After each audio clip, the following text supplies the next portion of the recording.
ምንለው ምንድነው እስልምና ጋር ያለውን የቀደር ትምህርት በቃ ማለት በጣም ሁለት ነገሮች አሉ። አንደኛው የጥቅላዊ የሆኑ ነገሮች የተወሰነ ውሳኔ እኔን የሚመለከት ስላልሆነ ምንም አይመስለኝም። ለምሳሌ ሙሲባ በላ ምናምን ሲመጣብኝ ምንም ነው የማይመስለኝ። ለምን እኔ የኔን ድርሻ የለበትም።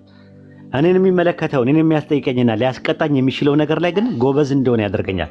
ሙስሊም በዚህ ነው አልহামዱሊላህ በዚህ ነው እንትን የሚለው በዚህ ዙሪያ ላይ በቀደር ዙሪያ ላይ በፕሪዲስቲኔሽን ላይ ወይም በቀድሞ ተወስኖ በሚባለው ነገር ላይ በደንብ ፕሮፌሽናል የሆነው እኛ መካከል ያለው ኡስታዝ መዋዝ ነው ማለት ነውና መድረኩን ለሱ ለቅና ስለ ፕሪዲስቲኔሽን ሙሉ ለሙሉ ትምህርት ሰጠናል ማለት ነው ኢንሻአላህ።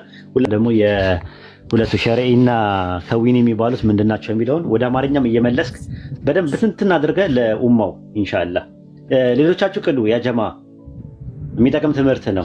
ፕሮፌሽናል ነው። በዚህ ነገር ላይ ዲግሪውን የሰራበት ነው። ይቅርታ ማስተርስ ነው የሰራበት ማስተርስ ነው የሰራበት በቃ።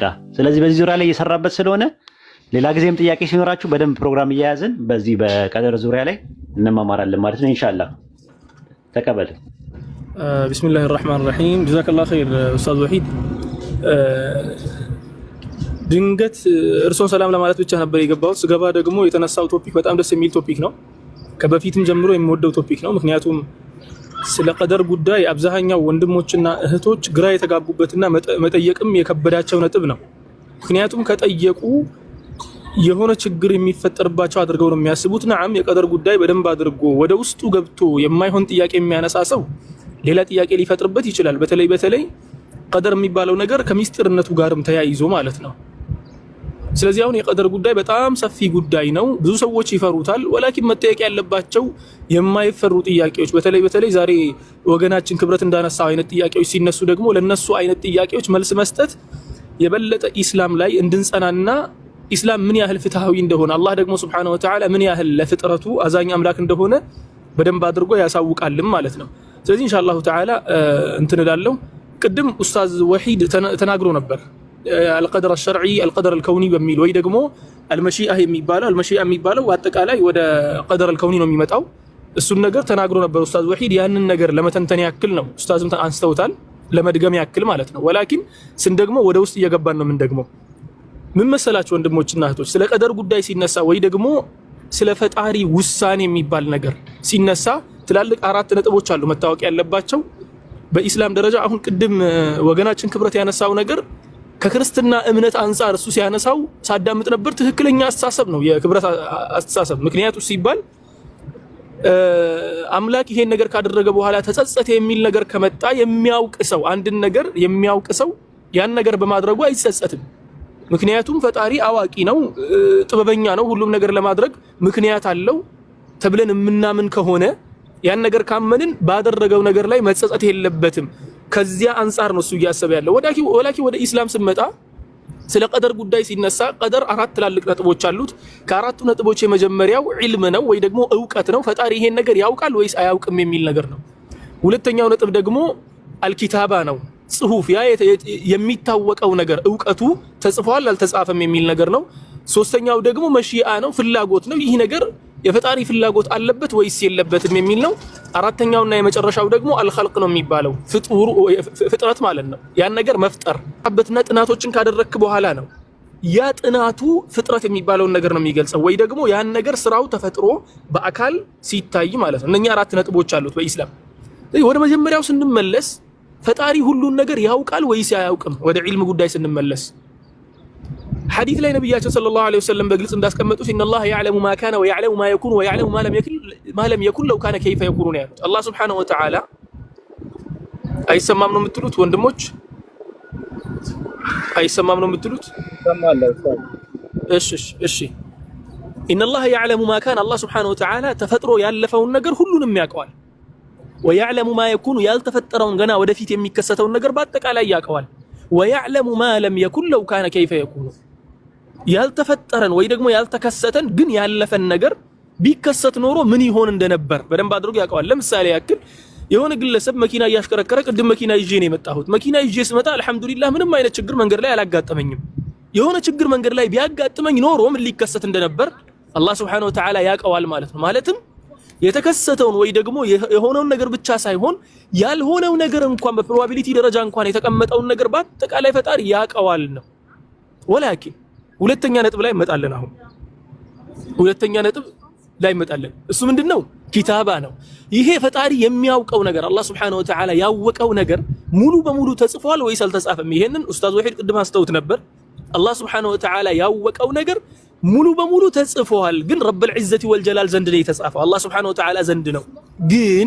ግን አላህ Subhanahu Wa Ta'ala ቁርአን ላይ ሲናገር ፊሃ ዩፍረቁ ኩሉ አምሪን ሐኪም ብሎ ስለ ለይለቱል ቀድር ሲናገር ለይለቱል ቀድር ላይ እኮ በሚቀጥለው አመት የሚከሰት ነገር በአጠቃላይ ይወርዳል ይላል አይደል? የሚከሰተው ነገር በአጠቃላይ ይወርዳል በለይለቱል ቀድር ላይ ማለትም ወደ ለውሐል መሕፉዝ እንዲመጣ ይደረጋል ነው። ወደ ለውሐል መሕፉዝ መጣ ማለት ደግሞ መላእክቶችም ያን ነገር ኢጥላዕ የማድረግ አቅሙ ያላቸው መላእክቶች አሉ ወይ ደግሞ መልአኮች አሉ ፈጣሪ ፍቃድ የሰጣቸውና ያን ነገር ማየት የሚችሉ ማወቅ የሚችሉ። ቅድም ወገናችን ክብረት ያነሳው አስተሳሰብ የመላእክቶች አቅም ነው። በኢስላም ደረጃ ስመጣ የፕሮባቢሊቲ ጉዳይ የሚባለው አላህ ዘንድ አይደለም። አላህ ዘንድ በፕሮባቢሊቲ ማወቅ ምናምን የሚባል ነገር የለም። እውቀት ነው፣ ሁሉንም ያውቀዋል እንደሚከሰት። ግን መላእክቶች ጋር ስመጣ ለመላእክቶች የሚሰጠው መዝገብ ሁለት አይነት ነው። አንደኛው ሙሉ በሙሉ ተደምድሞ አልቆ ተፈጽሞ የተሰጠ መዝገብ ነው። ማለትም መዝገብ ላይ አሁን ለምሳሌ 10 ነጥቦች ተነሱ ቢባል ለምሳሌ ነው ያልኩት 10 ነጥቦች ተነሱ ቢባል ከነኚህ 10 ነጥቦች መካከል 5-6ቱ ነጥቦች ሙሉ በሙሉ ስሩ የተሰመረለትና የተቆረጠ ነገር ነው። እከሌ እንዲህ ያደርጋል እንዲህ ይሆናል የሚል ነገር። ወላኪን 4 ነጥቦችን ፈጣሪ እንዲንጠለጠል ያደርገዋል። ነጥቦቹን የሆነ ነገር ላይ አልቀደሩል ሙዓለቅ ነው የሚባለው፣ የተንጠለጠለ ቀደር ይባላል ያኛው። ለምንድነው እንደዚህ ያደረገው? ሂክማው ምንድነው? ፈጣሪ ለምን እንዲህ ያደረገ ሲባል እኛ እናውቅም የሚል ነገር ብቻ አይደለም ዑለሞች ያስቀመጡት። ፈጣሪ ያን ነገር ያደረገበት አንዱ ትልቁ ጥበብ ምንድነው? የፈጣሪን ዕውቀት ማንም ማወቅ እንደማይችል ማሳያ ትልቁ ነጥብ ነው። አላህ Subhanahu Wa Ta'ala የሚከሰተውን ሁሉንም ነገር ያውቃል። መኽሉቆች ግን ሁሉን ነገር ሊያውቁ አይችሉም። ኢቭን የሚቀጥለው አመት ላይ እንኳን የሚከሰተውን ነገር መላእክቶች ሙሉ በሙሉ ሊያውቁ አይችሉም። ስለዚህ ለፈጣሪ ለመላእክታ የሚሰጠው ዕውቀት ወይ ደግሞ መላእክቶች ያን ነገር እንዲያውቁ ተደርጎ ጻፉለት ተብሎ የሚሰጠው ነገር ግማሹ የተንጠለጠለ ይሆናል። ምን ላይ ነው የሚንጠለጠለው? እከሌ ዱዓ ካደረገ እንዲህ አይነት ነገር ስጡት፣ ዱዓ ካላደረገ ደግሞ ይሄን ነገር ከልክሉት ተብለው ይሰጣሉ። ተግባባን? ዱዓ ካደረገ ይሄን ነገር ስጡት፣ ካላደረገ ደግሞ ከልክሉት ይባላል። የሚገርማችሁን ነገር ልንገራችሁ። ረበል ዒዘቲ ወልጀላል ካደረገ ስጡት፣ ካላደረገ ከልክሉት የሚለው ነገር በእውቀት ደረጃ ሙሉ በሙሉ ጀዝም ተደርጎ ተቀምጧል። ፈጣሪ ዘንድ አላህ ዘንድ ሙሉ በሙሉ ተቀምጧል። ወላኪን ለመላእክቶቹ ሲሰጥ ግን ግማሽ ተደርጎ ነው የተሰጠው። አለበለዚያማ መላእክቶቹ ሙሉ በሙሉ ካወቁ ፈጣሪ ሙሉ በሙሉ ካወቀ ፈጣሪና መላእክቶች መሃል ምኑ ነው ታዲያ ዲፍረንሱ? ሁለቱም እኩል ሆኑ ማለት እኮ ነው። አላህና መላእክቶቹም እኩል ነው የሚያውቁት ማለት ነው። አላህ ደግሞ Subhanahu Wa Ta'ala ብዙ ዕውቀቶች አሉ። ከሱ ውጭ የትኛውም ፍጡር እንዳይደርስበት የሚፈልገው የትኛውም ፍጡር እንዲያገኝ የማይፈቅዳቸው ዕውቀቶች አሉ። ከነኚህ ዕውቀቶች መሃል የነገሮች እጣ ፈንታ የሚለው ነው ማለት ነው። ስለዚህ አሁን ወደ ቀደር ጉዳይ ስንመለስ የዕልሙ ጉዳይ ላይ አላህ ሁሉን ነገር ያውቃል አልን። ሁለተኛ ደግሞ የጽሁፍ ጉዳይ ላይ ነው። ያ የሚታወቀው ነገር ተጽፏል፣ ነዓም ተጽፏል። ወላኪን ወደ ለውሐል መሕፉዝ መጥቶ የሚጻፈው ግን ወደ መላእክቶች የሚወረደው ግን ሙሉ በሙሉ ጀዝም የተደረገው ብቻ ሳይሆን የተንጠለጠለውም ጭምር መጥቶ ለነሱ ይሰጣቸዋል። ለዚያ ነው መላእክቶች ባሪያ ስራን ሲሰራ አይደለም የሚመጣውን ነገር ሊያውቁ ይቅርና አንድ ባሪያ የሆነን ነገር ሲሰራ ለምሳሌ ሙአዝ እዚህ ጋር ተቀምጦ ዳዕዋ እያደረገ ነው እንበል። ለምሳሌ ሙአዝ እዚህ ጋር ተቀምጦ ዳዕዋ የሚያደርገውን መላእክቶች ቁጭ ብለው ይጽፋሉ። ሲጽፉ ግን ሙአዝ 10 ቃላቶችን አውጥቷል፣ ይሄንን ቃላቶች እንዲህ ዳዕዋ እያደረገ ነው የጻፈው ብለው ይጽፋሉ። ግን ያ ነገር ለፈጣሪ ብሎ ነው የተሰራው ወይስ ለማሳየት ነው? ሰዎች ፊት ለመደነቅ ነው ለመታወቅ ነው የሚለውን ነገር አያውቁም መላእክቶች። አላህ ብቻ ነው የሚያውቀው ያንን። ለምን ሲባል ውስጥ ያለውን ነገር ለማንም ፍጡር ፈጣሪ ግልጽ አድርጎ ስለማያሳይ፣ ያ ደግሞ ለፈጣሪ ብቻ የሆነ ዕውቀት ነው። ከፍጡሩም የሚለይበት ትልቁ ጥበቡ ያ ስለሆነ፣ ስለዚህ አሁን ሁለተኛው ነጥብ ላይ የጽሁፍ ጉዳይ ጨረስም ማለት ነው። ሶስተኛ ላይ ደግሞ የመሺአ ጉዳይ ነው። የሆነን ነገር የመፈለግ ጉዳይ እንዲከሰት ፈልጓል ወይስ አልፈለገም? ፈቅዷል ወይስ አልፈቀደም? ፍቃድና ፍላጎት ይለያያል። በዚሁ አጋጣሚ ፍቃድና ፍላጎት ይለያያል። መሺአና ኢራዳ ነው የሚባለው፣ ወይ ደግሞ ኢራዳ ከውንያ፣ ኢራዳ ሸርዕያ። ኢራደቱል ከውንያ የሚባለው መሺአ ራሱ ነው በአረብኛ ስንመጣ ማለት ነው። ፍላጎትና ፍቃድ ይለያያሉ። ኢራዳ ነው የሚባለው። ነዓም ኢራዳ ማለት የሆነ ነገር መፈለግ ነው። በኢስላም ኢራዳ የሚባለው ፍላጎት የሚባለው ወደ ፈጣሪ የሚወሰደው ፍላጎት ሁለት አይነት ፍላጎቶች ናቸው። የመጀመሪያው ሃይማኖታዊ እምነታዊ ፍላጎት የሚባለው ነው። ሁለተኛው ደግሞ ክስተታዊ ፍላጎት ነው የሚባለው። ኢራዳል ከውንያ የሚባለው ወይ ደግሞ መሺአ የሚባለው ክስተታዊ ፍላጎት ነው። ክስተታዊ ፍላጎት ማለት ፈጣሪ የሆነ ነገር ሲፈልገው ወማ ተሻኡነ ኢላ አየሻ አላሁ ረቡል ዓለሚን የሚለው ነው። አላህ ሱብሓነሁ ወተዓላ የሆነ ነገር እንዲፈጠር ካልፈለጋችሁ ያ ነገር እንዲፈጠር ካልፈለገ ያ ነገር አይፈጠርም ማለት።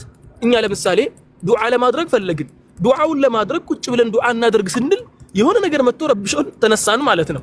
ያ ነገር ምንድነው ሲባል ወደ ኢራዳል ከውንያ ስንመለስ ወይ ደግሞ ወደ ክስተታዊ ፍላጎት ስንመለስ ፈጣሪ ያ ነገር እንዲፈጠር ስላልፈለገው አልተከሰተም ያ ነገር። ወላኪን ፈጣሪ ክስተቱን እንዲከሰት ቢፈልግ ኖሮ በተከሰተ ነበር። ይሄ ክስተታዊ ፍላጎት የሚባለው ነው። ወላኪን እምነታዊ ፍላጎት የሚባለው አላህ ከፍጡሮቹ እንዲያደርጉ የሚፈልጋቸው ነገሮች ናቸው። እንዲሁም ቅድም ኡስታዝ ወሒድ በጣም ደስ የሚል ነጥብ አንስቶ ነበር። በጣም ደስ የሚል እሱ ምንድነው ስለ ፈጣሪ ስራና ፈጣሪ ምግባርና የሰዎች ምግባር የሚባለው ስራ የሚባለው ነገር። ፈጣሪ በራሱ ስራ እኛን አይጠይቅም፣ በሰዎች ስራ ግን ሰዎችን ይጠይቃል። ምክንያቱም ወላ ተዚሩ ዋዝረቱ ውዝረ ኡኽራ ነው። ሌላ አካል ባደረገው ነገር የሰው ልጅ መቀጣትም ስለሌለበት። ስለዚህ አሁን ወደ ኢራዳል ከውንያ ስመጣ ሁሉም በምድር ላይ የሚከሰት ክስተት በአጠቃላይ ፈጣሪ የፈቀደው ነገር ብቻና ብቻ ነው። ተግባባን? ፈጣሪ የፈቀደው ነገር ብቻና ብቻ ነው። ኢራዳል ከውንያ የሚባለው ፍቃድን ስለሚተካ ወይ ደግሞ ክስተታዊ ፍላጎት አሊያም የፈጣሪ ፍቃድ የሚለው ነገር ስለሚተካ ፈጣሪ ካልፈቀደ ምንም ነገር ኢቭን የሚያምስ ሰው ፈጣሪን ሲያምስ ተፈቅዶለት ነው። ፈጣሪ ባይፈቅድለት ኖሮ አቅሙን ቢሰልበው ኖሮ መስራት አይችልም ነበር ያን ነገር። ወላኪን ፈጣሪ ፈቀደለት። ለምን ፈቀደለት ሲባል የግለሰቡ ውስጣዊ ቆሻሻነት ያን ነገር እንዲያደርግ ስለገፋፋውና የግለሰቡ ውስጣዊ ቆሻሻነት ደግሞ ያን ነገር ቢያደርግም ስለሚገባው። ለምሳሌ ያክል እንዲያው በሰው ልጅ ግምት እንኳን ብመጣ የሆነ ግለሰብ አንድ ውሻ አለው እንበል፣ ይቅርታ አድርጉልኝ ይሄንን ምሳሌ በመጠቀም የሆነ ውሻ አለው። ያ ውሻ ጭቃ ውስጥ መንደባለል ይወዳል። ወይ ደግሞ አሳማ አለው እንበል፣ አሳማ እያሳደገ ነው ቤት ውስጥ። ያ እሱ የሚያሳድገው አሳማ ጭቃ ውስጥ መንከባለል ይወዳል። ይህ ግለሰብ በጣም ውድ የተባለ ዓለማችን ላይ ያለው ውድ ነጭ ምርጥ የሆነ ጽድት ያለ ልብስ ገዝቶ ለዚህ አሳማ ቢያለብሰው ይህ ሰውዬ ጀዝባ ነው የሚባለው ስማርት ነው የሚባለው? በእናንተ ግምት እስቲ እናንተ መልሱልኝ። ምክንያቱም አሳማው ምንም ነገር የልብሱን ሚዛን አያውቀውም ሲጀመር። ሁለተኛ ነገር ደግሞ ልብሱን ያበላሸዋል እንጂ አንዳችም ከቦታው ልክ ይዞት አይሄድም አይደል? ነዓም አላህም ቁርአን ላይ ሲናገር መጥፎ ሰዎችን እስልምና የምንሰጣቸው ከሆነ ውስጣቸውን በበደል በወንጀል በክፋት ያቆሸሹ ሰዎችን እስልምና የምንሰጣቸው ከሆነ ይህ ነገር ፍትሃዊ አይደለም የሚለውን ነገር ሲገልጽ ምን ይላል? አላሁ አዕለሙ ሐይቱ የጅዐሉ ሪሳለተሁ። አላህ እስልምናን ቀጥተኛውን መንገድ መመራትን መልካም ነገር መስራትን ጥሩ ነገር ማድረግን ለማን እንደሚሰጥ ማንም አይነግረውም፣ በደንብ አድርጎ ጠንቅቆ ያውቃል አለ። ስለዚህ ኢስላም ሲሰጥ ወይ ደግሞ ኢማን ሲሰጥ የልብ ጽዳት ታይቶ የልብ መልካምነት ታይቶ የልብ ምንነት ተመርምሮ ነው የሚሰጠው። የልብ ምንነትን ደግሞ ማን ነው የሚወስነው የሚል ጥያቄ ይመጣል። የልብ ምንነትን ማን ነው የሚወስነው ወደሚለው ጥያቄ ስመጣ አላህ ሱብሓነሁ ወተዓላ የሰው ልጅ ወደ መሺአ፣ በነገራችን ላይ የመሺአን ጥያቄ አልጨረስንም። ወደ መሺአ ጥያቄ ስንመለስ ደግሞ የሰው ልጅስ መሺአ አለው እንዴ? ፍላጎት አለው እንዴ? የሆነ ነገር የማድረግ ምርጫ አለው ወይ? ፍላጎት ወይ ደግሞ ምርጫ አለው ወይ? ነዓም የሰው ልጆችም ምርጫ አላቸው። የሰው ልጆች ምርጫ ምን አይነት ምርጫ ነው? አላህ ሱብሓነሁ ወተዓላ ለየትኛውም የሰው ልጆች ምርጫ ሰጥቷል። ቁርአን ላይ ሲናገር ረብል ዒዘቲ ወልጀላል ምን ይላል? ኢና ሀደይናሁ ሰቢለ ኢማ ሻኪራ ወኢማ ከፉራ። ሁለት መንገዶችን መርተነዋል። ወይ ቀጥተኛውን መንገድ ተመርቶ አመስጋኝ መሆን ወይ ደግሞ የጠመመው መንገድ ተመርቶ ወደ ጥፋት መሄድ ነው። ስለዚህ ግለሰቡ ሁለት ምርጫዎች አሉት። አላህም ሱብሓነሁ ወተዓላ የሱን ቀደር አንጠልጥሎ ለመላኢኮች ሲሰጥ ይግለሰብ ይሄንን ሰላት ከሰገደ ከሰላቱ በኋላ ይሄ ነገር ይሁን፣ ከሰላቱ በኋላ ይሄ ነገር ይከሰት ብሎ ያስቀምጥለታል ማለት ነው። ተግባባን? አስተውላችኋል? ለምሳሌ እኔ በራሴ ላይ ካስተዋልኩት ነገር አንዱ መልካምን ነገር ስሰራ ከዚያ በኋላ ላሉ መልካም ነገሮች ልቤ እየተከፈተ ይመጣል። በጣም ደስ እያለኝ መልካም ነገሮችን እያበዛው መጣለሁ። ጥሩ ነገር በሰራሁ ቁጥር መጥፎ ነገሮችን አንዴ ብቻ እንኳን ወንጀል ከሰራው መልካም ነገርን ደግሜ መስራት በጣም ይከብደኛል። ሐታ ወንጀልን ሰርቼ የምተኛ ከሆነ ለፈጅር ሰላት መነሳት ሁላ ይከብደኛል። ብዙ ጊዜ ያስተዋልኩት ነገር ነው ይሄ። ብዙ ሰዎች ራሳቸው ላይ ያስተውላችሁ ይሆናል። ለዚያም ነው አላህ ሱብሓነሁ ወተዓላ ቁርአን ላይ ሲናገር ወለዚነ እህተደው ዛደሁም ሁደው ወአታሁም ተቅዋሁም ይላል። እነዚያ መመራትን የሚፈልጉና ቀጥተኛውን መንገድ ለመመራት ራሳቸውን የሚታገሉ ሰዎችን ደግሞ ዛደሁም ሁደው ወአታሁም ተቅዋሁም ቀጥተኛውን መንገድ የበለጠ ፈጣሪ ይመራቸውና በሩን ይከፍትላቸዋል። ያ ማለት ደግሞ አንድ ምንሰራት መልካም ስራ ሌላ መልካም ስራን አስከትላ ትመጣለች። ሁለተኛዋ መልካም ስራም ሌላ መልካም ስራን አስከትላ ትመጣለች። እኛ ሰንሰለቱን እስከምንሰብረው ድረስ በሆነ ወንጀል ተግባባን። እንዲሁም ደግሞ ፈለማ ዛጉ አዛገ አላሁ ቁሉበሁም ይላል። እነዚያ የጥመትን ስራ ፈልገው ጥመትን የሰሩ ሰዎችን ደግሞ የጥመትን ስራ መርጠው ወደዚያ ስለሄዱ አጠመምናቸው አለ። አንተም መጥፎ ነገር መስራት ስትጀምር ያንን መጥፎ ነገር በሆነ መልካም ስራ እስካልሰበርከው ድረስ መጥፎ ነገር መልካምን ነገር እያከበደብህ ነው የሚመጣው። መጥፎ ነገር እየሰራህ ትቀጥላለህ ማለት ነው። ስለዚህ ስለ መሺአ ጉዳይ ስመጣ የሰው ልጆች ምርጫ አላቸው። ነዓም ምርጫ አላቸው። ምርጫ እንዳላቸው የምታውቅና የማታውቀው ለምሳሌ ወገናችን ክብረት እዚህ ጋር ቁጭ ብሎ እያዳመጠ ነው ወይ ደግሞ ቅድም ሲናገር ነበር። ቅድም ይናገር በነበረበት ሰዓት ላይ ቲክቶኩን ዘግቼ ልውጣና ሙዚቃ ላዳምጥ ቢል ማንም አይከለክለውም አይደል? ማንም አይከለክልህም። ያንተ ምርጫ ነበር። ቲክቶኩን ዘጋና ወጥተህ ሙዚቃ ታዳምጥ ነበር፣ ትችል ነበር፣ ምርጫ ነበረክ። ወላኪን በራስህ ፍላጎት በራስህ ምርጫ ቁጭ ብለህ እያዳመጥክ ነው።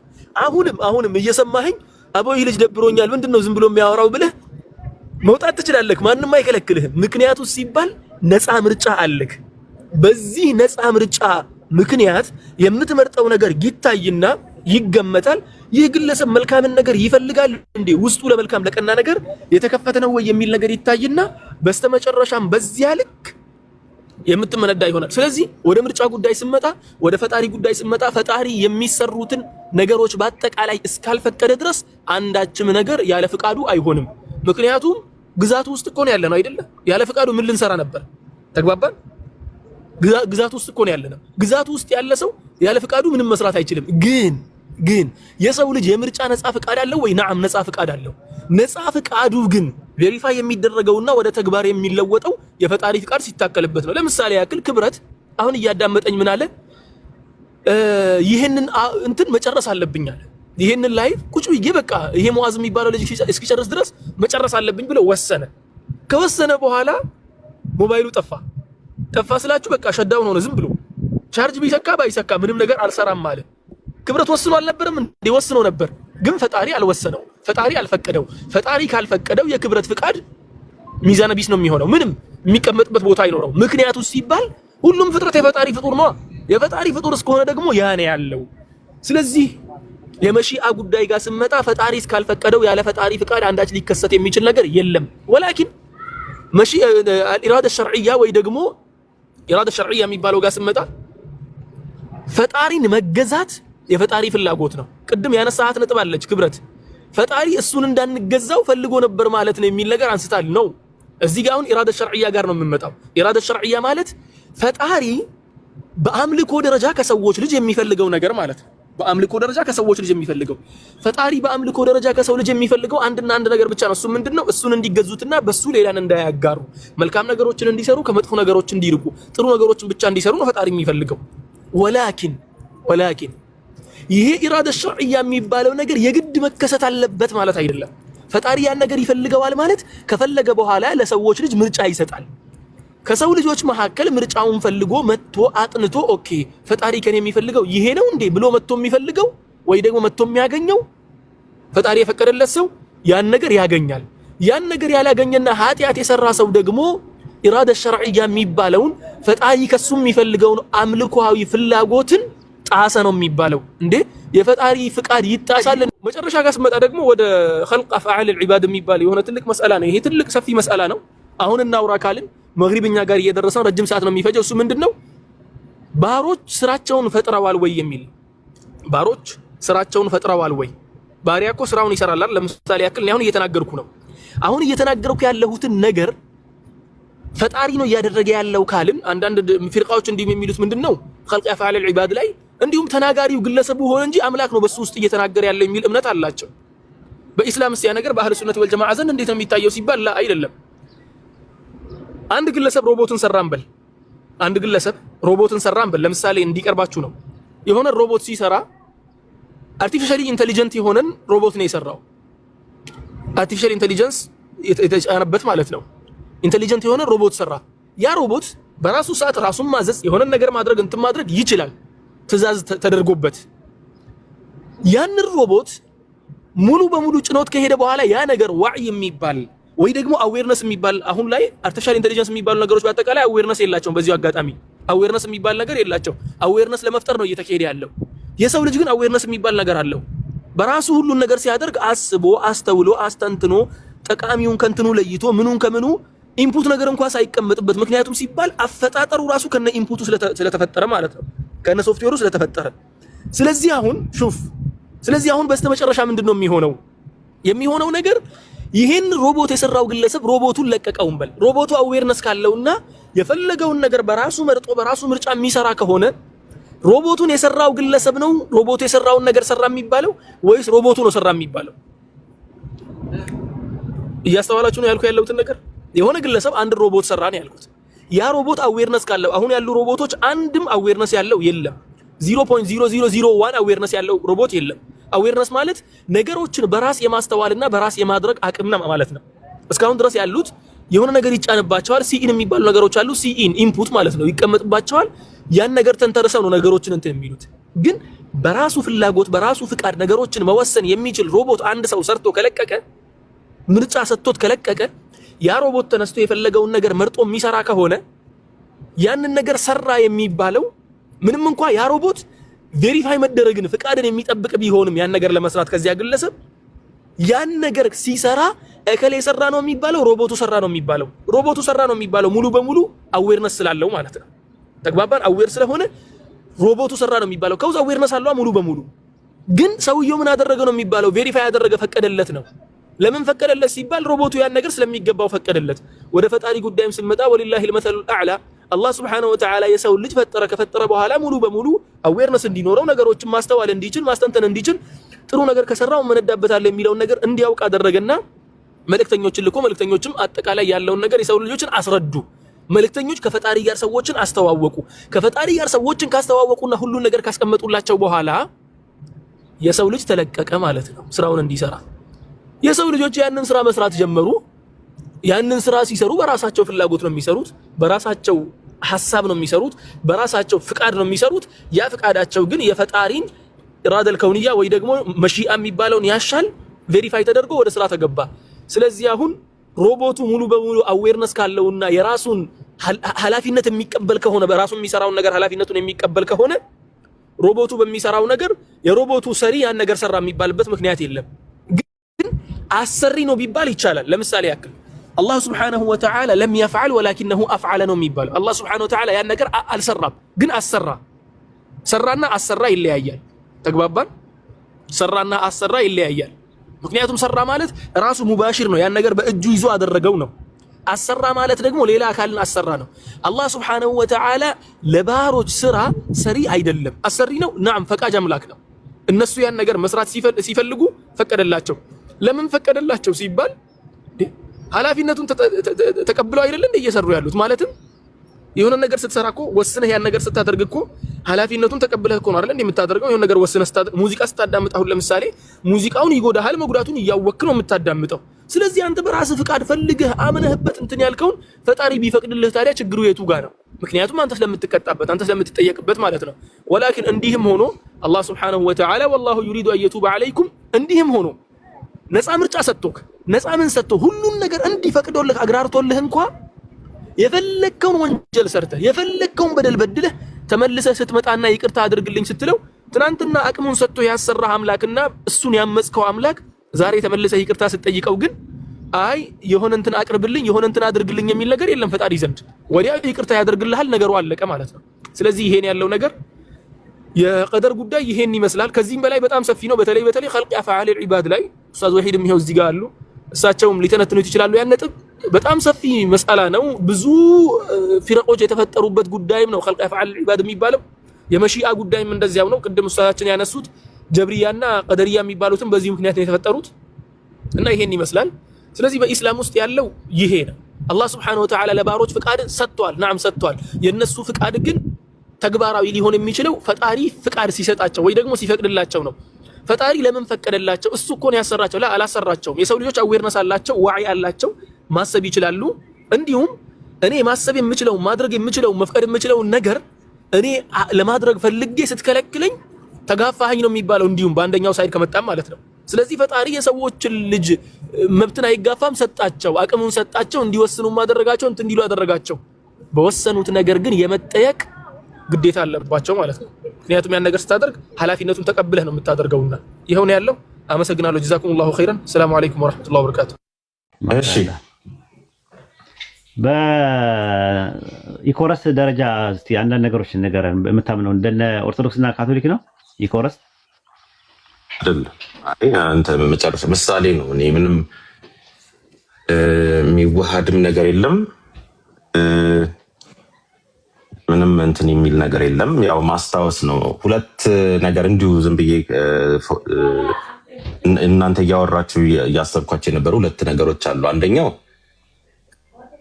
ለመታሰቢያ ያድርጉት እንዳለ ኢየሱስ ነው። ኢየሱስ ራሱ ያለው ይሄ እኔ ነኝ አላለም። እዛው እኮ ቆርሶም ሰጥቷቸዋል። ይሄ የፋሲካውን በተመለከተ ማለት ነው። ባይዘው ሁለቱ ስጋዬን የበላ ደሜን የጠጣ የሚልበት ቦታና ይህ ለአዲስ ኪዳን የሚፈስ ደሜ ነው ምናምን ያለበት ቦታ ሁለት በጣም የተለያዩ ሀሳቦች ናቸው። አንደኛው የመናን ስርዓት የመናን ምሳሌ ነው የሚጠቀመው። እኔ ህይወታችሁ ነኝ፣ መሳይ ህይወት ነው ስራውም ምግቡም እሱም ማመን ነው ማለት ነው፣ መከተል ነው። ሁለተኛው ደግሞ ለፋሲካ ደግሞ ያቀረበው ምሳሌ አለ። እሱ ደግሞ ልክ ፋሲካን የሚያከብሩበትን የነፃነት በዓል እንደማለት ነው። እሱም ደግሞ በክርስቶስ ያገኘነውን ነፃነት የምናስታውስበት ነው። ሁለቱም ስለምንበላው ነገር አይናገሩም፣ ምሳሌያዊ ነገሮች ናቸው። በቃ ኢየሱስ ነው ዋናው ነገር። ክርስትና ታሪክ ውስጥ አንዱ በጣም ከፍተኛው ጥፋት ነገሮችን ሁሉ ሰው ከሆነው ከኢየሱስ መለየት ነው። ወይ በጣም ቴዎሎጃይዝ አድርገን ፍልስፍና እንጨምርበታለን፣ ወይም ደግሞ መለኮታዊ ነገር እናደርገዋለን። ግን እሱ ሰው ነው። በቃ እግዚአብሔር በሰው በኢየሱስ የሰራውን ነገር እንድናስብ የተደረጉ ነገሮች ናቸው እና እነዛ የካቶሊክም የኦርቶዶክስም በተለይ የካቶሊክ ደግሞ ቀጥታ ስጋው ነው የሚሉት እነሱ። ኦርቶዶክስ እንደውም ማውት በጸጋ እንዲሆናል ህብረት አለው አይነት ነው የሚሉት። ሁለቱም ግን አልቀበልም። ኦኬ። ስለዚህ ዮሐንስ ወንጌል ምዕራፍ 6 ቁጥር 51 ላይ ከሰማይ የወረደው እንጀራ የተባለው ዮሐንስ ወንጌል 6:35 ላይ የህይወት እንጀራ እኔ ነኝ፣ ወደ እኔ የሚመጣ ከቶ አይራብም፣ በእኔ የሚያምንም ሁልጊዜ ከቶ አይጣመምም በማለት ወደ ኢየሱስ መምጣትና ማመን ነው መብላትና መጠጣት እንጂ ቃል በቃል የሚወሰድ አይደለም ነው እያልክ ያለው።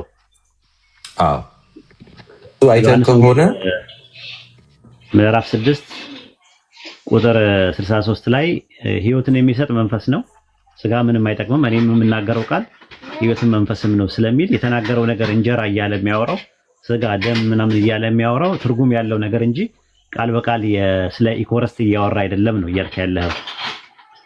በጭራሽ አይደለም።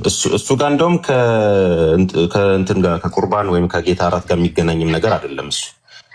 እሱ ማለት ምን ኑሮ ነው። ጌታ እራት ፋሲካውን ነው። ስለዚህ ክብረት የሚባለው ወንድማችን አሁን እስከሚመጣ ድረስ ለ1800 ዓመት ቤተክርስቲያን የኢኮረስቲክ ቴዎሎጂ በሚባለው 5 ፋንዳሜንታል ሳክራመንትስ የሚባል አለ። ከአምስቱ አዕማደ ምስጢር የሚባል አለ። ከአምስቱ አዕማደ ምስጢር አንደኛው ምስጢረ ቁርባን የሚባለው ነው። በምስጢረ ቁርባን ትምህርት ውስጥ ያለውን ነገር የካቶሊክን አልቀበልም ማለት ትራንስብስቴንሻል የሚባለውን ነገር አልቀበልም ማለት። ምክንያቱም ትራንስብስቴንሻል ሊትራሊ ነው እንትኑ ራሱ ይቀየራል፣ ግን በአይናችን አናየውም ነው ሲቀየር። ሊትራሊ ማለት ኦንቶሎጂካሊ ይቀየራል ብለው ያምናሉ። ኦርቶዶክሶች ደግሞ በተማሉ ላይ ለውጥ አለው፣ ሚስቲካል ቼንጅ አለው። ከለሩ አይለወጥም፣ ጣዕሙ አይለወጥም፣ ግን ይለወጣል። በጣዕምና በከለር ሳይሆን ይለወጣል ብለው ነው የሚያምኑት።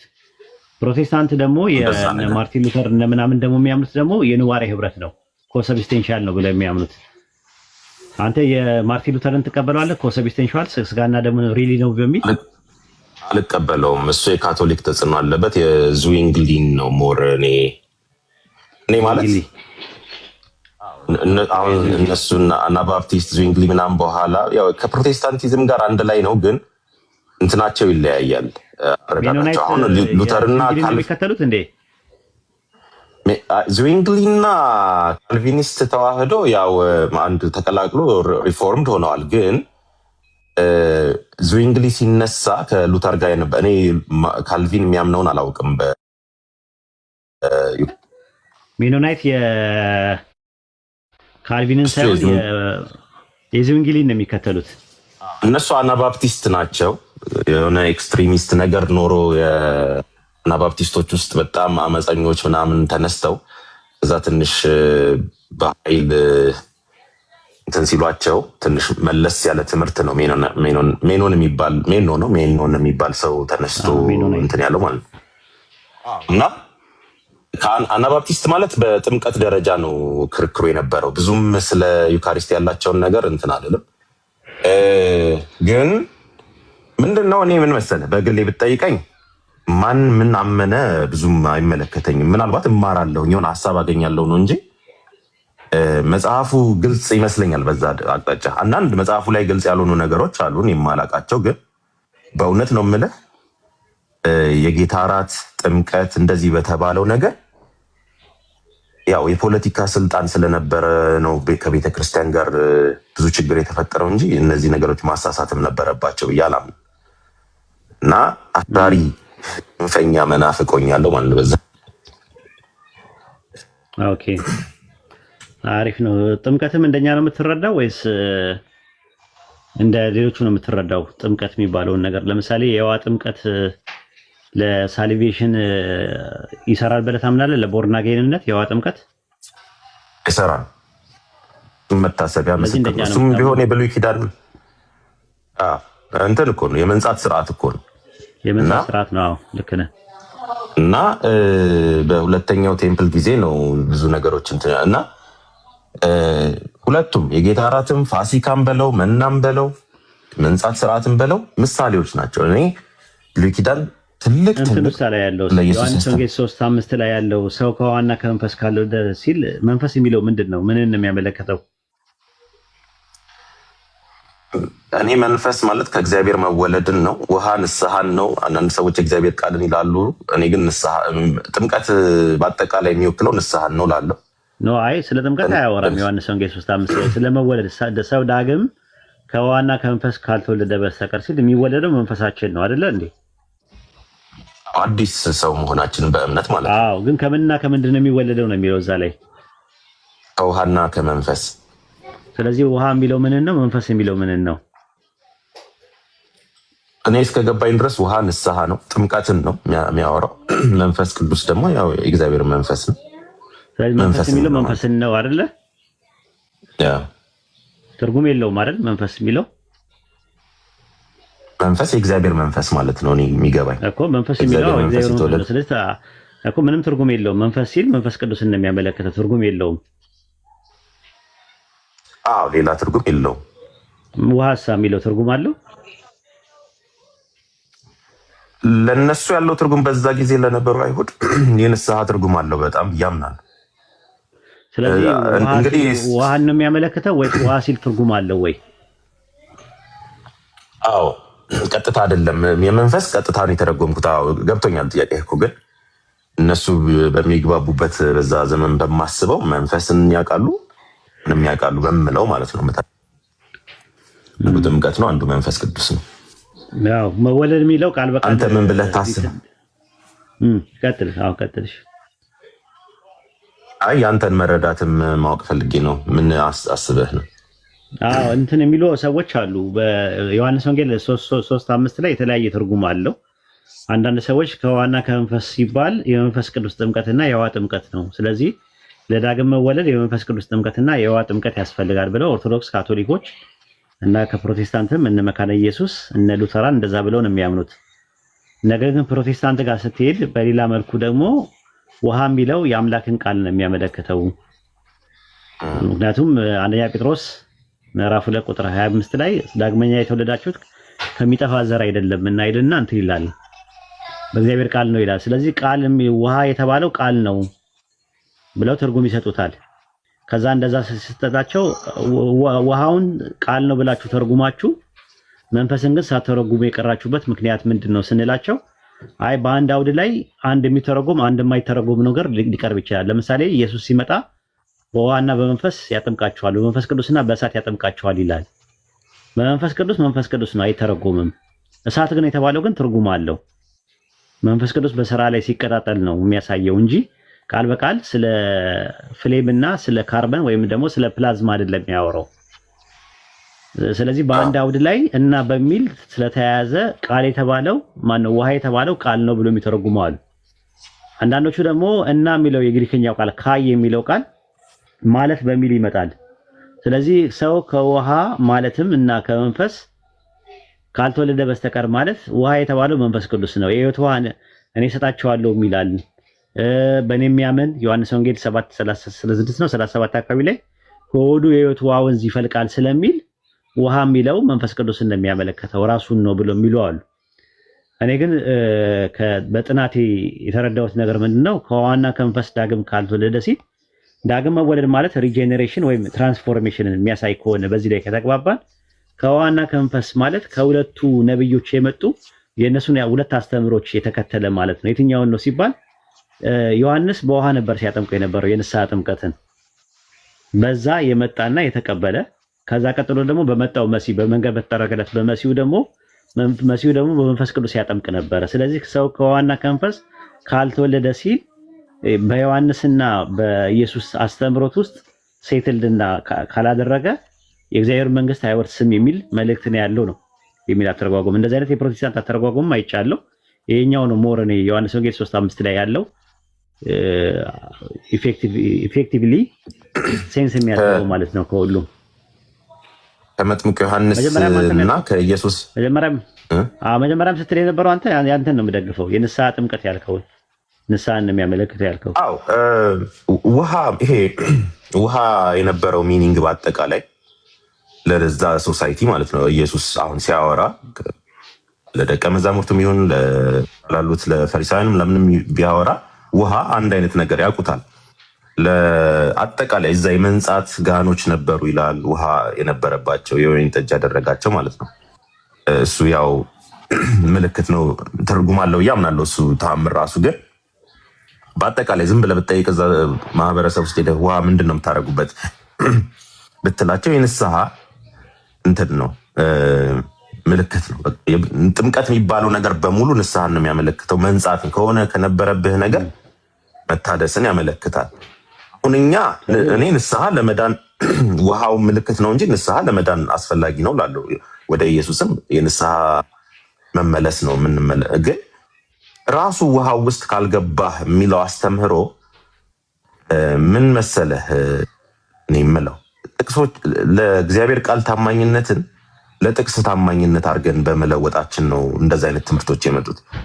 አሁን ውሃ እንደሚያድን በውሃ እንደምንተባበር ምናምን የተጻፈ ነገሮች አሉ። ግን ጠቅላላ በዛ አስተሳሰብ ውስጥ የምትረዳው እንዴት ነው? ንስሐን ነው የሚያመለክተው። ለንስሐ ስሙን እየጠራህ ተጠመቅ ሲለው በቃ ያሳደድከውን ስም ንስሐ ግባ እኮ መስክር እኮ ነው ምናምን። እጁን ይታጠባል ጲላጦስ ስታየው። እኔ ከዚህ ነገር ውስጥ የለሁበትም። ይሄ ከክፋት ነገር መንጻትን ነው የሚያስቡት በዛ። እና እኛም አሁን ስንተረጉም አጠቃላያችን ቃል ይዘን ሳይሆን አጠቃላይ ሀሳቡን ይዘን በቃ ጥምቀት ንስሐ ነው። ንስሐ ከልብ ነው አክቹዋሊ። ውሃውም ሳይነካ ንስሐ ያልቃል ልብ ውስጥ። እዛ ያንን ትመሰክራል። በጣም ታላቅ ምስክርነት ነው። ነጽቻለሁ ነው። ሌሎችም ነገሮች የምናደርጋቸው ዳግም መወለድ የሚለው ነገር ሪጀኔሬሽን የሚያሳየው ነገር ለዛ ነው። ቲቶ 3:5 ላይ ነው ለአዲስ ልደት በሚሆን መታጠብና በመንፈስ ቅዱስ መታደስ አዳነን ነው የሚለው። ሁለተኛ ቆሮንቶስ 5:17 ላይ ማንም ቢሆን በክርስቶስ አዲስ ፍጥረት ነው፣ አሮጌው ነገር አልፏል፣ ሁሉ አዲስ ሆኗል ይላል። ስለዚህ ሪጀኔሬሽን የሚባለው ነገር ሊትራሊ የሚወሰድ ካልሆነ እዛ ጋር የተጠቀሙ ነገሮች በአጠቃላይ ሁለት ኪዳኖችን የዮሐንስን ሬቪሌሽን እና የኢየሱስን ሬቪሌሽን ያሳያሉ። ሁለቱም በአንድ ዲስፔንሴሽን ውስጥ ናቸው ያሉት፣ በአንድ ዘመነ መንግቦት ውስጥ ነው ያሉት ማለት ነው። እና ከዚህ አንጻር ነው የሚታየው። ጨርሻለሁ ጥያቄን ክብረታችን። እሺ ቴንኪው በጣም እሺ። ሌላ ምን የምትለው ነገር አለ? የምጠይቀው ነገር አለ እኛ ጋር? አይ እኔ አክቹዋሊ አንድ ሰው ማለት ሰቦኝ ጥምቀትኛም ታውቃለህ? የውሃ ጥምቀት አለ። የምን እንደሆነ በኋላ ላይ እነግራለን። ግን ጥምቀት አለ እኛ ጋር። ብዙ ሙስሊሞችም ላያውቁ ይችላሉ ይሄንን። እኛ ጋርም ጥምቀት አለ። ሙስሊሞች ይጠመቃሉ። ታውቃለህ አይደል? አላውቅም እሱን። እንደውም ማለት ይሄ ጥምቀት ሲባል ቃሉ መግባት የሚባልም ትርጉም አለው የግሪኩን ይዘህ ከሆነ። ግን ጥምቀት አሁን በአወራነው መልኩ እንዳለ አላውቅም። ጥምቀት የሚባል አለ እኛ ጋር። ጥምቀቶች አሉ፣ የተለያየ ጥምቀቶች አሉ። ግን አንድ ጥምቀት የሚለው ቃል እንዳልኩ ነው። ስለ ጥምቀት ሁለት አይነት እኛ ጋር ፍካራዊ ጥምቀት ነው ያለው፣ ማራዊ ጥምቀቶች የሉም ራሱ ማለት ነው። በቁርአን ላይም ተገልጸዋል ብዙ ጊዜ ማለት ነውና ጥምቀት ኢየሱስ እኔም የምጠመቃት ጥምቀት አለችኝ እሷ እስከምትፈጸም ድረስ በጣም እጨነቃለሁ ምናምን እያለ ያወራ ነበር አይደል? ታስታውሳለህ? እኔ የምጠመቀው ጥምቀት አለችኝ መከራ የመከራ ነው። ግን ያ ምን አይነት ነው? በፓፕቲዝም የሚለው ፓፕቲዝሞን የሚለው የግሪከኛው ቃል ምንን ነው የሚያመለክተው?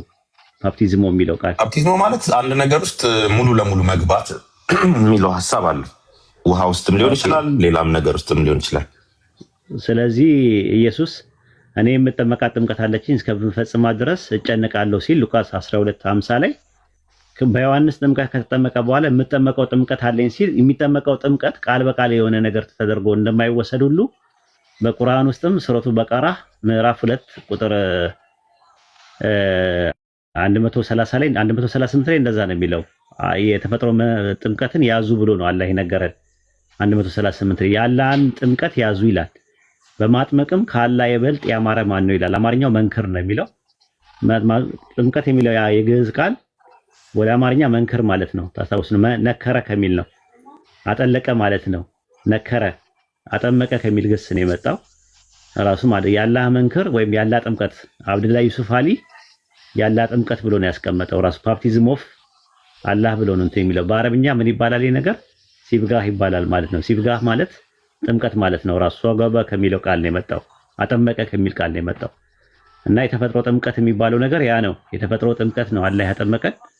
ምን ማለት ነው የተፈጥሮ ጥምቀት ማለት ብለን ስንል አላህ በሱረቱ ሩም ምዕራፍ 30 ቁጥር 30 ላይ አላህ ሰዎችን የፈጠረባትን ሃይማኖት ያዙ ይላል።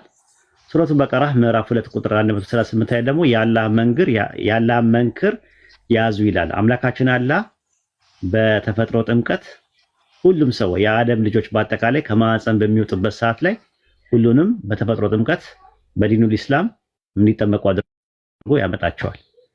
ከዛ በኋላ ነው ቤተሰቦቻቸው ክርስቲያን፣ አይሁድ ወይም ደግሞ ዞራስተራያን የሚያደርጓቸው ማለት ነው ተብሎ ነው በኢስላም የተቀመጠው። ሰምተህ ታውቃለህ ይህንን ትምህርት? አብዛኛውን አልሰማሁትም፣ ይቅርታ። ለገባሽ ጠዋት ስለሆነ ነው ተነስቼ ነው ከእንቅልፌ ራሱ። አብሽር። ለማንኛውም የመጨረሻውን ፓርት ይሄ አንድ ሰው ሙስሊም ሆኖ ይወለዳል እና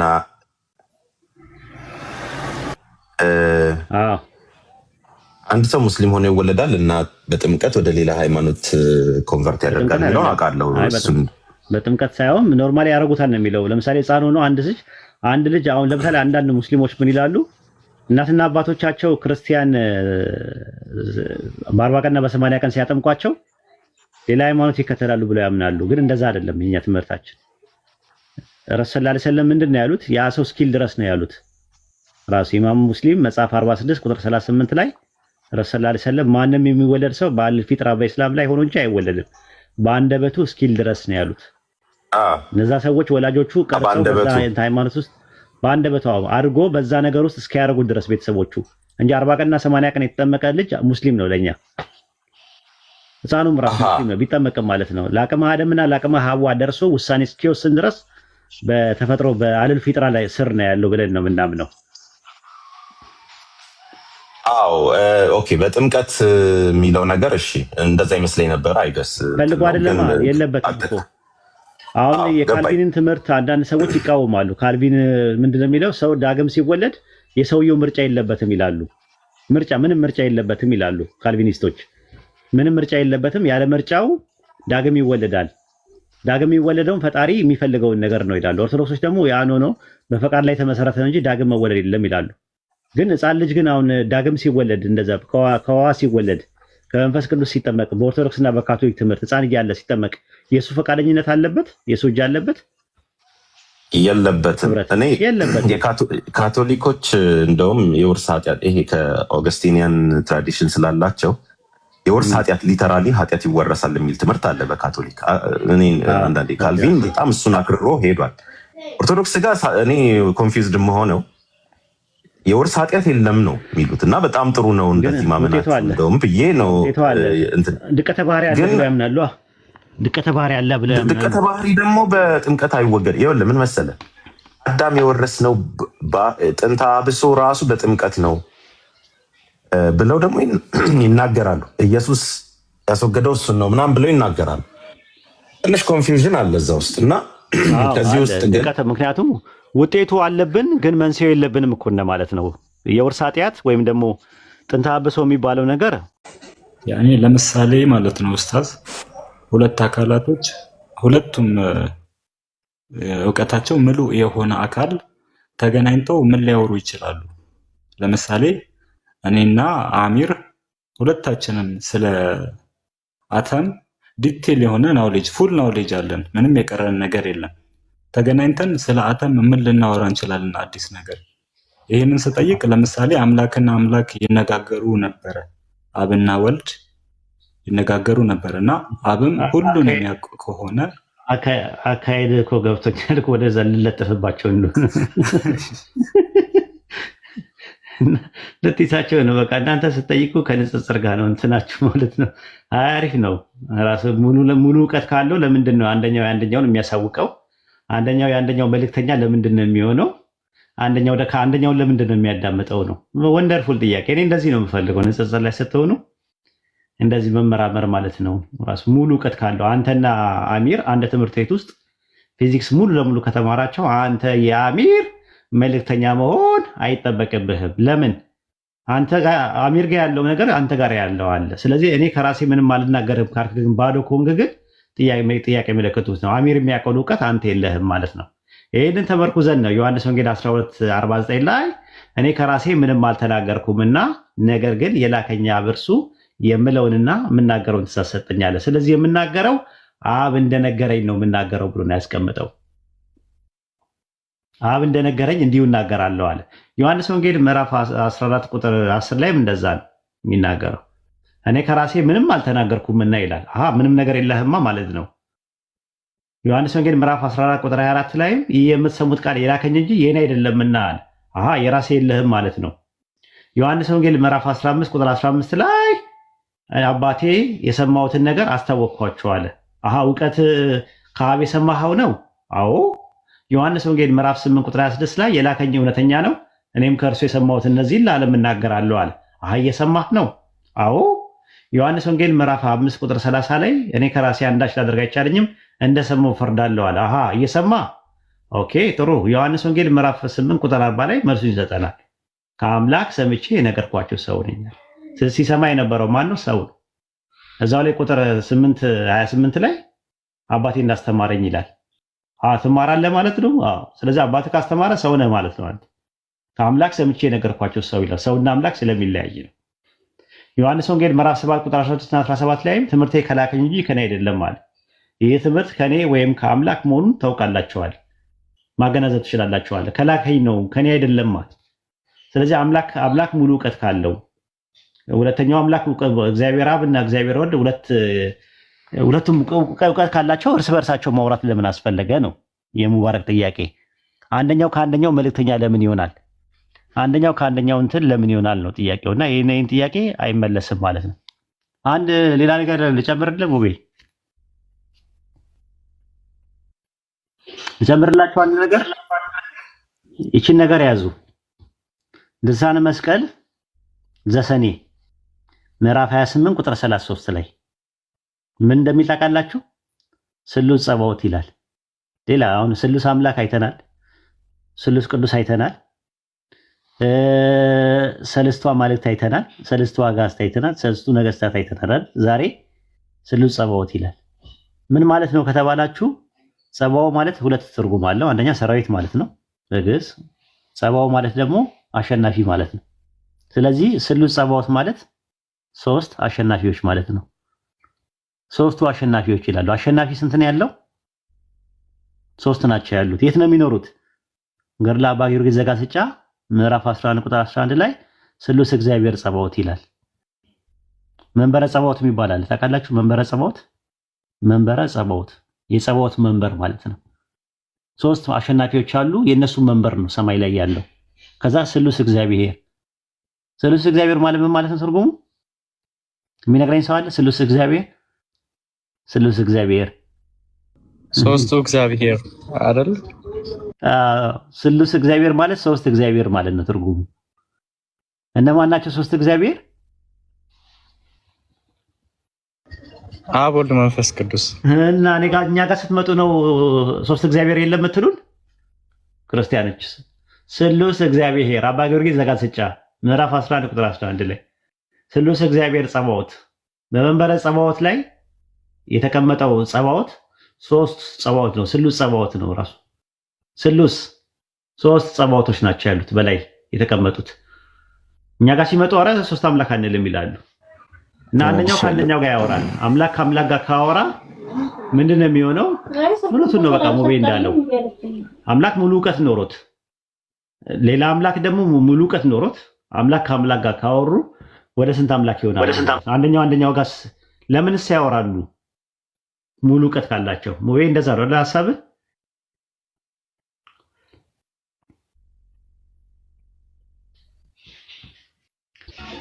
እንደዛ ነው ያለው። ሙሉ ዕውቀት ያለውን ነገር ምን ራሱ ያወራሉ? እንደዛ ነው።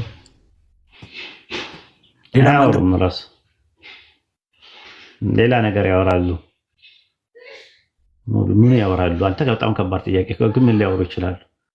እኔም ስለ ኬሚስትሪ ሙሉ ዕውቀት ካለኝ ጓደኛዬም ስለ ኬሚስትሪ ሙሉ ዕውቀት ካለው ከኬሚስትሪ ውጪ ስለ ፊዚክስ ልናወራ እንችላለን።